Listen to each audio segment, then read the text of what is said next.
Uma série violenta, intrigante e que nos traz muitas reflexões. Eu tô falando de Round 6, ou Squid Game, como é o título aqui em Portugal e no resto do mundo. E hoje nós vamos revisitar essa produção, que é um dos maiores sucessos da Netflix, e conversar sobre a segunda temporada que tá finalmente disponível pra nós desde o dia 26 de dezembro. Então, se você é fã da série e quer conversar sobre a nova temporada, ou se você nunca viu a série, mas precisa de uma indicação incrível, fica aqui comigo que você não vai se arrepender. E no final do vídeo também teremos teorias para a terceira temporada. Olá, eu sou o Thiago Júnior e seja muito bem-vindo ao meu canal. Se você é novo aqui, deixa eu me apresentar. Eu falo sobre filmes, séries, cultura pop, viagens, opiniões e atualidade. E um pouco sobre saca-rolhas. Então inscreva-se no canal porque eu tenho certeza que de algum assunto você vai gostar. Ou não, mas me dá uma chance, vai.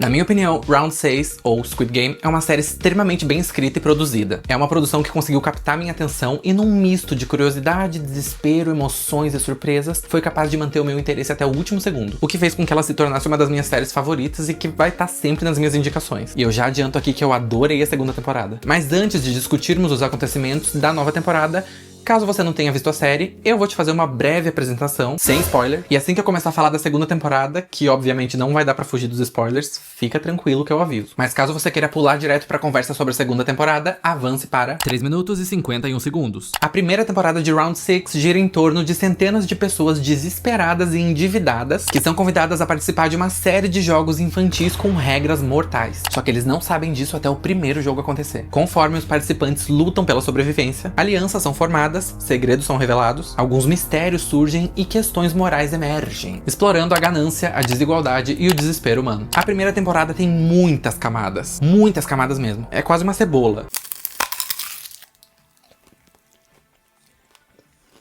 E é justamente isso que torna a série muito densa. E quando eu digo densa, é crítica ao capitalismo, crítica à própria democracia. E a gente vê isso naquela parte em que eles fazem a votação pra decidir quem quer continuar no jogo e quem quer sair. Não importa que o poder esteja nas mãos do povo, vai ter sempre um grupo que não vai ter as suas necessidades e os seus desejos atendidos. Corrupção, comportamento humano e relações sociais. O que não só o desespero, mas a necessidade de dinheiro pode levar uma pessoa a fazer. A ambição e a ganância levadas ao extremo. Os privilégios dos ricos, o poder e a impunidade que o dinheiro pode trazer para essas pessoas, a completa desvalorização da vida humana perante a interesses políticos, econômicos e sociais, como princípios e virtudes podem ser facilmente corrompidos pela busca frenética pelo acúmulo de capital, que tipos de lazer, estímulos e entretenimento o dinheiro, o poder e a influência podem proporcionar, a diferença nua e crua das classes sociais na nossa sociedade e como uma atua sobre a outra, o que o instinto de sobrevivência leva uma pessoa a fazer, como a busca por dinheiro revela ou muda caráter e até xenofobia. Sim, tudo isso e muito mais coisas que você consegue extrair e divagar por horas. Tudo com muitos simbolismos, metáforas, alegorias e hipérboles extremamente necessárias para transmitir as mensagens e as reflexões que a série propõe. É uma série que diz: o dinheiro compra vidas. E nesse caso, cada vida vale 100 milhões de wons, que é a moeda coreana. Algo em torno de 430 mil reais ou 65 mil euros. E como são 456 jogadores, o prêmio total é de 45,6 bilhões de wons,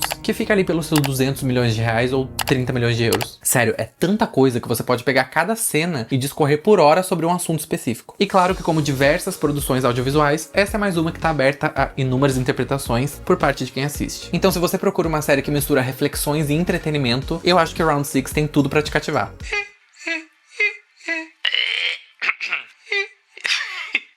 Eu adoro a música dos soldadinhos, tá? Me deixa. E agora sim, sobre a segunda temporada, eu posso dizer que foi uma agradável surpresa. Eu confesso que eu tava com um pouco de medo, porque a série foi pensada e escrita pra ser finalizada em uma única temporada. Mas como ela fez sucesso, a Netflix insistiu que o criador fizesse uma continuação. E sim, nós tínhamos conteúdo para uma continuação, visto que a primeira temporada deixou muitas pontas soltas, muitas perguntas, muitas curiosidades que estão sendo aqui trabalhadas. E por isso essa segunda temporada não me pareceu uma continuação forçada. Atenção, aqui começam os spoilers. Se quiser evitá-los, pule para a conclusão nos 13 minutos e 17 segundos. Na segunda temporada de Round 6, a Netflix repete algumas fórmulas que deram certo na primeira, mas de uma nova perspectiva, desenvolvendo mais alguns temas já apresentados, respondendo algumas questões que estavam em aberto e nos proporcionando o entretenimento gore, violento, característico da série. E aqui o nosso protagonista Ji-hoon retorna aos jogos com o objetivo de destruir a organização. Eu só queria dizer que Ji-hoon é o único nome que eu sei falar. 3 anos depois de vencer a competição, ele traça um plano e se infiltra nos jogos novamente, formando alianças com alguns novos jogadores e enfrentando desafios ainda mais perigosos. É uma temporada que explora a busca do Ji-hoon por vingança e justiça, enquanto ele tenta enfrentar o misterioso Frontman, que é o líder dos jogos. O que eu mais gostei foi que a série, na minha opinião, conseguiu manter a sua essência. Logo no começo ela já responde uma das principais perguntas que tinham ficado da primeira temporada, que aliás é uma informação que já nos tinha sido dada nos teasers e no trailer, que é: o policial tá vivo. Mas isso até que já era esperado, porque aquele tiro que ele levou claramente não foi pra matar, né? Por isso que foi no ombro. E outra questão respondida é: não, o policial não conseguiu enviar as fotos e os vídeos que ele fez pra polícia. O que faz com que toda a trama da investigação volte a acontecer, só que dessa vez com ajuda.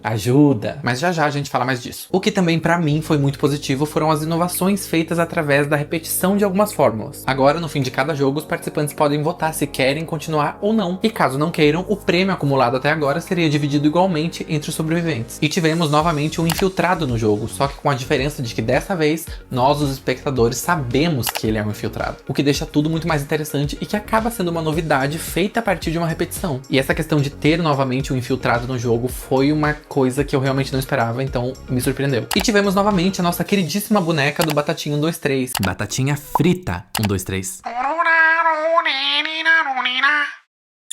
E eu achei muito legal ver o Ji-hoon instruindo as pessoas sobre como elas deveriam agir se não quisessem morrer. Mais uma repetição que eu achei interessante, porque nós estávamos vendo o mesmo jogo, só que com a diferença de ter uma pessoa ali que já sabia que era um jogo mortal. E isso mudava toda a dinâmica e por isso que foi uma novidade. A título de curiosidade, aqui em Portugal eles traduziram o jogo da Batatinha 123, Batatinha frita 123, pra macaquinho do chinês.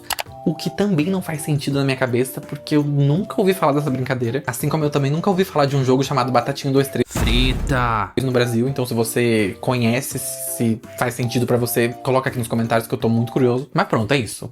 Batatinha 123 frita. Pra mim faz tanto sentido quanto o macaquinho do chinês.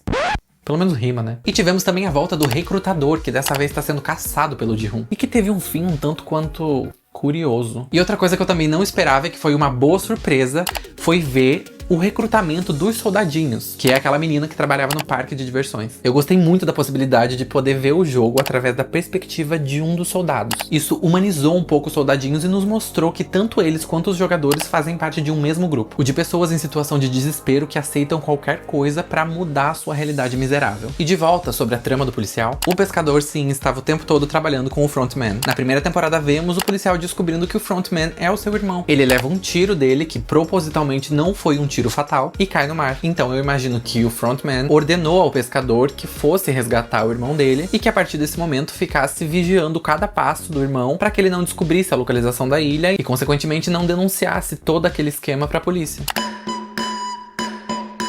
E uma cena que foi muito marcante pra mim dessa temporada foi a cena do recrutador e dos moradores de rua. Pão ou loteria? Eu acho que tem ali uma dualidade entre a ganância e a esperança. Só que a ganância, nesse caso, pode ser vista como fruto de um sistema que é culpado por aquelas pessoas estarem naquela situação e que demanda o acúmulo de capital para que essas pessoas sejam alguém na vida. Por isso é melhor arriscar no incerto, que seria ganhar na loteria, do que no certo, que seria escolher a comida, que é uma coisa que vai resolver o problema só ali na hora, momentaneamente. Outro ponto que eu acho muito interessante é a contradição do Ji-hoon, porque ele sempre quer salvar todo mundo, mas na hora de atacar e eliminar os soldadinhos, ele não hesita. Calma, tudo bem, eu sei que naquela situação é uma questão de é ele ou eu, mas eu falo em contradição porque se a gente analisar bem a situação, a questão do é ele ou eu também se aplica ao grupo do Círculo, que também queria eliminar os participantes do X. Então percebe como nesse ponto, tanto os soldadinhos quanto as pessoas da equipe do Círculo representam uma ameaça mortal pro Ji-hoon. Logo, ambos são inimigos,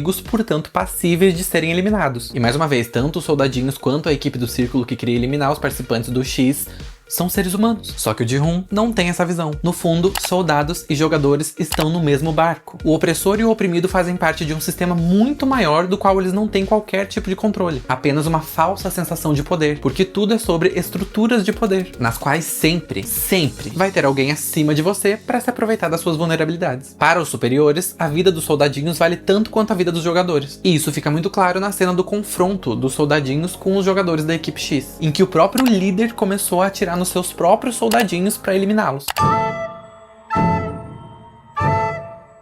E agora falando do entretenimento, que é igualmente importante. Na primeira temporada, o meu jogo favorito foi o da ponte de vidro. Foi de longe o jogo que me deixou mais tenso. E o mais emocionante pra mim foi, obviamente, o jogo das bolinhas, até porque a gente não sabia que seria um contra o outro. E também teve toda aquela questão de traição de um amigo com o outro, teve o Ji-hoon tentando enganar o velhinho. Então foi um jogo, assim, muito emocional. E nessa temporada, o meu jogo favorito foi, sem dúvidas, o do carrossel. Além de ter sido o jogo que me deixou mais tenso, foi também o que, na minha opinião, teve mais carga emocional, por causa de toda aquela questão dos jogadores que eram mãe e filho. E agora vamos para as teorias. Depois daquele final caótico e inconclusivo, eu tenho 3 teorias para apresentar para vocês. Primeira, Ji-hoon morre sem conseguir acabar com os jogos e eles continuam normalmente. O que não seria incoerente com a mensagem que a série traz, que na minha opinião é bem pessimista e que eu gosto e até concordo. Segunda, Ji-hoon e o frontman morreram juntos em combate, num último jogo que seria o icônico Jogo da Lula. E a partir daí surge ou nomeia-se um novo líder para que os jogos continuem ou acaba tudo de uma vez. Terceira, Ji-hoon eliminará o líder e tomará o seu lugar. E a partir dessa teoria nós podemos seguir 2 caminhos. Ji-hoon finalmente entende a natureza dos jogos, por que as pessoas se sujeitam a isso, como funciona todo o sistema, toda a questão da ganância, da perda de humanidade em busca de dinheiro, e toma o lugar do líder para continuar os jogos. B. Ji-hoon elimina o líder e toma o seu lugar sem que ninguém saiba e usa a máscara e as roupas dele para que ninguém perceba que é ele, e se aproveita dessa agora vantagem para pôr fim nos jogos. Comentem aí o que vocês acharam dessas teorias e me contem quais são as suas teorias. Será que veremos os VIPs novamente? E será que os jogos vão continuar? A cena pós-créditos dá a entender que sim.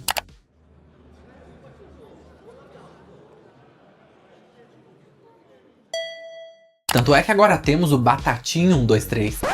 E é claro que eu quis dizer batatinho frito 123. Sim, neste canal é assim que vamos chamá-lo. Pessoalmente, eu tenho algumas perguntas e coisas que eu considero que seriam interessantes de ver. Estaria a polícia envolvida nisso tudo? Eu não acho improvável e não me surpreenderia se sim. Afinal, a gente sabe que o dinheiro às vezes compra impunidade e suborna autoridades. Mais de 400 pessoas desaparecem de tempos em tempos na Coreia, e como é que fica isso na sociedade? Ninguém relata ou sequer nota esses desaparecimentos? Por isso que essa ideia de que a polícia pode estar envolvida no esquema dos jogos não seja uma ideia assim tão mirabolante. Onde estão os vencedores das edições anteriores? O que aconteceu com essas pessoas? Seria muito legal saber um pouco sobre elas. Um vencedor em algum momento se torna o líder dos próximos jogos? Porque o frontman atual venceu os jogos em 2015. Ou os vencedores entram pros VIPs, se não quiserem se tornar líderes. Algum vencedor já se revoltou e tentou denunciar o sistema todo? Se sim, ele foi eliminado para não prejudicar a sociedade secreta dos jogos? Quão grande é a sociedade dos jogos? Porque se vocês bem lembram, na primeira temporada, um dos VIPs diz que os jogos da Coreia são os melhores. Ou seja, há outros jogos em outros países? Quanto os soldadinhos ganham pra fazer esse trabalho? Eles são CLT? O tráfico de órgãos que acontece ali entre os soldadinhos? Saberemos mais sobre esse mercado paralelo? Como Ji-hoon vai enfrentar sozinho toda a sociedade de jogos que parece ser muito antiga,